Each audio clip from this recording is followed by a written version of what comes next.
Hello guys, welcome back to my YouTube channel. So guys, कल भी मेरा blog नहीं आ पाया था। मैंने बताया था कि अभी मेरी थोड़ी तबीयत ठीक नहीं थी, तो डेली ब्लॉग नहीं आ पा रहे हैं। थोड़ा सा गैप हो जाता है बीच में, इसीलिए कल भी मैं पढ़ाई नहीं कर पाई थी, तो कोई ब्लॉग नहीं आया था। लेकिन फिर मैंने सोचा है कि अब थोड़ा कंसिस्टेंसी से रखूँगी। मैं सोचती ही हूँ, लेकिन फिर अगले दिन मैं पढ़ नहीं पाती हूँ, कभी किसी वजह से कभी किसी वजह से। और अभी तो एग्ज़ाम ही आने वाला है मेरा, तो मुझे डेली पढ़ाई करनी चाहिए और अच्छे से करनी चाहिए, लेकिन हो ही नहीं पा रहा है। ये तबीयत ख़राब के चक्कर में बहुत ज़्यादा दिन ऐसे वेस्ट हो गए हैं जो होने नहीं थे। इनमें अच्छे से पढ़ाई होनी थी, लेकिन अब मैं क्या करूं। मैंने सोचा नहीं था कि ऐसी तबीयत ख़राब हो जाएगी कि पूरे 2 महीने वेस्ट हो जाएंगे मेरे। ऑलमोस्ट 2 महीने हो चुके हैं, और फिर अब इसके बाद मेरा एग्ज़ाम आने वाला है नाबार्ड का, तो मैंने आज उसका मॉक लगाया था। और ये मॉक जो है वो लाइव चल रहा था टेक्स्ट बुक पर, तो मैंने यहीं से शुरुआत की। सबसे पहले मैंने सोचा कि चलो एक मॉक लगा लेते हैं, उसके बाद आगे की पढ़ाई करेंगे। और मेरा मॉक में जो स्कोर आया था वो ठीक था, मतलब बुरा नहीं था और बहुत ज़्यादा अच्छा भी नहीं था। वो स्कोर मैं आपको आगे दिखाने वाली हूँ। और लाइव मॉक था, तो मैं सोच रही थी कि अच्छा खासा स्कोर आ जाए थोड़ा। और फिर बाकी तो मैं प्रीवियस ईयर के भी लगाने वाली हूँ अब आगे। कितने सारे लोगों ने इसका फॉर्म भरा है मुझे कमेंट में बताना। वैसे इसकी वैकेंसी बहुत कम थी, लेकिन फिर भी मैंने सोचा कि किस्मत है, अगर निकल जाए तो बहुत अच्छी बात है। और प्री तो निकले एटलीस्ट, चलो पूरा मींस तक ना निकले, लेकिन एटलीस्ट प्री तो निकल जाए एक आध बार की। थोड़ा सा कॉन्फिडेंस आता है ना कि हमारा प्री निकल चुका है, बस अब मींस की तैयारी करनी है।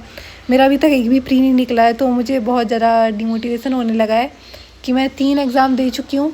हाँ, 3 दे दिए मैंने, एक SBI का और एक IBPS और एक RRB IBPS, और इनमें से एक भी प्री नहीं निकला है मेरा। कुछ नंबर से मैं रह ही जाती हूँ, तो मुझे बहुत दुख होता है कि एक आध बार तो प्री निकलना ही था, लेकिन अभी तक नहीं निकला।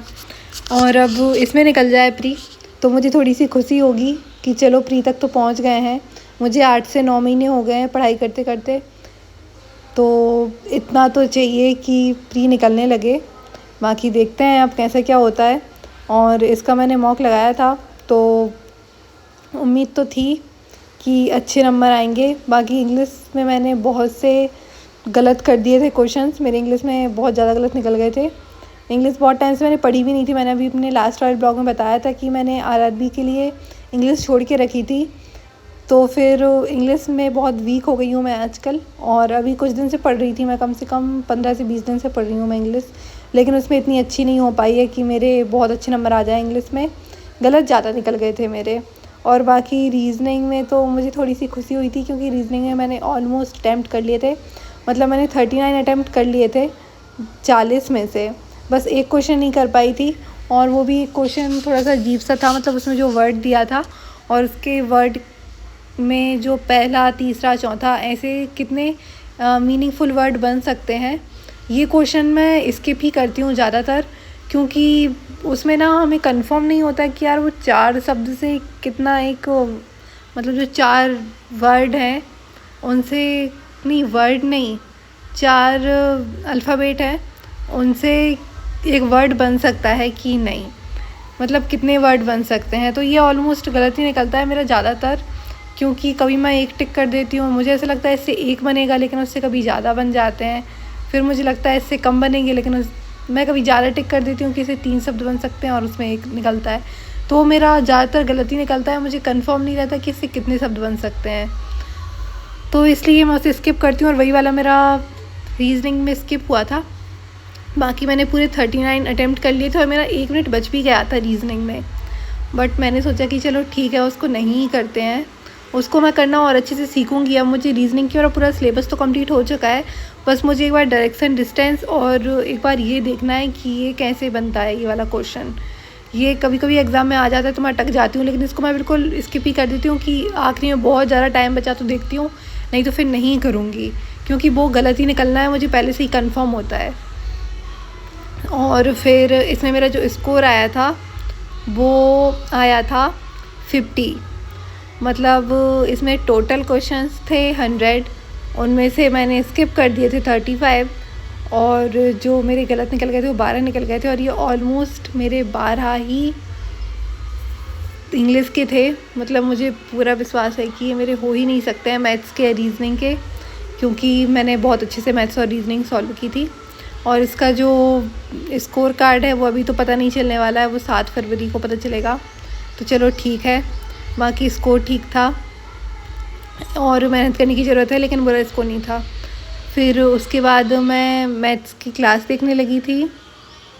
मैं अभी जो लाइव क्लासेस चल रही हैं, मतलब आशीष अरोड़ा सर की जो PS ऑफिसर पर लाइव क्लासेस चल रही हैं, मैं उन्हीं को देख रही हूँ।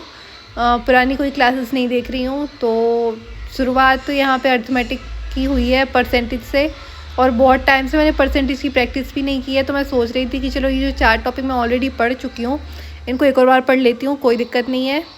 लेकिन क्या है कि ये मुझे बहुत अच्छे से समझ में आते हैं। तो मैंने ये जो क्लास देख रही थी ना, वो डबल स्पीड पे करके देख रही थी, 2x स्पीड बोलते हैं उसे, क्या बोलते हैं, तो उस पे करके देख रही थी। तो है ना, उसमें क्या है, टाइम बचता है कि जो हमारी 1.5 घंटे की वीडियो है वो थोड़ी जल्दी हो जाती है, 45 मिनट में हो जाती है, क्योंकि पहले हम ये समझ चुके हैं। मतलब मुझे ये सब पहले से क्लियर है, तो इसमें ज़्यादा टाइम वेस्ट करने की ज़रूरत नहीं है।